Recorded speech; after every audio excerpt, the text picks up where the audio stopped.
Lucky recording studio Salkhua बाजार music director DJ लाल बाबू राजा समस्तीपुर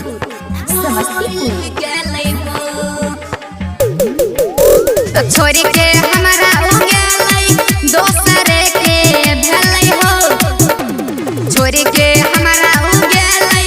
दोसरे के भेलै हो हमारा संग गजदारी करके गेलै ससुर जाई के भूल गेलै हो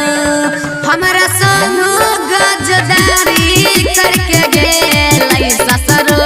जाई के भूल गेलै हो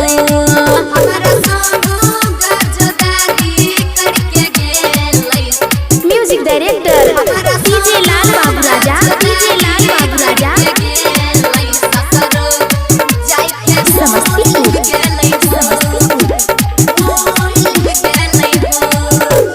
बिचरोहिया में छोड़ के हमरा गेलै हो बिचरोहिया में छोड़ के हमरा गेलै हो तोहर मामला बुझ गेलियौ हे गे छौरी तहूँ ते के करो नहीं छी गे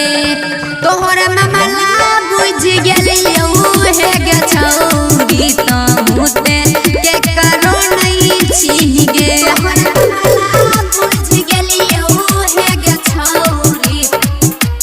म्यूजिक डायरेक्टर डीजे लाल बाबू राजा